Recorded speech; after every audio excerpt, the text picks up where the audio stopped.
Has been a disaster. This is part 2 of Organise My Bookshelf with me. The disaster is that my son can reach a lot of these shelves.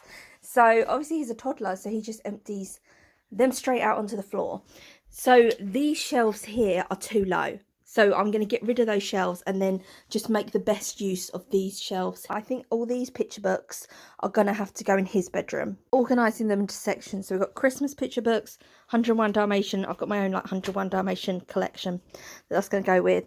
Edith Holden, obviously this will go with Diary of a Country, Edwardian Lady, random picture books, Shirley Hughes books that we've got, Quentin Blake, again I'm going to keep that on my shelf because Quentin Blake books are really mine, and Edith Holden, sorry. Beatrix Potter collection, Paddington Bear, and then you know, Bramley Hedge collection, Dr. Seuss, that needs to go in the Easter box, or books to sort. Now I'm going to get back to filling that top shelf. Only putting on my bookshelf books that I've actually read. I'm going to put my Jodi Picoult collection up there.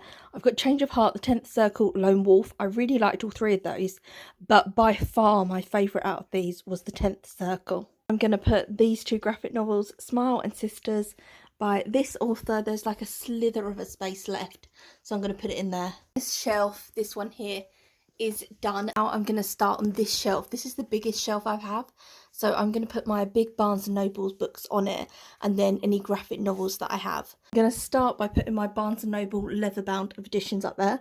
So I have the Holy Bible edition, which I think is absolutely gorgeous. The Arabian Nights edition. I have the Alice in Wonderland edition. It looks so gorgeous up there, and they're too tall to go on any of the other shelves.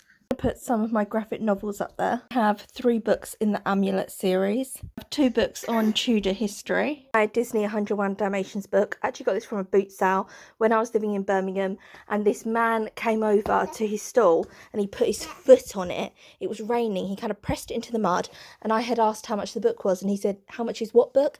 And I had to say, "The book you've got your foot on." This page is my favourite, when you've got the sketches from the live action film, and then you've got the stills from the film as well. Then have a Roald Dahl illustrated by Quentin Blake, and then one of Quentin Blake's own books. I also have Roald Dahl The Witches, which won't fit in with the other Roald Dahl books, so that is just going to have to go up here. Gorgeous Audrey Hepburn book, and it has all pictures of her life and the story of her life. Lastly, my Minalima edition of The Wonderful Wizard of Oz will not fit anywhere because it is a huge book, so I'm going to put it up there. That is that shelf nearly complete. So I'm going to end part 2 here, and I'll see you again soon for part 3.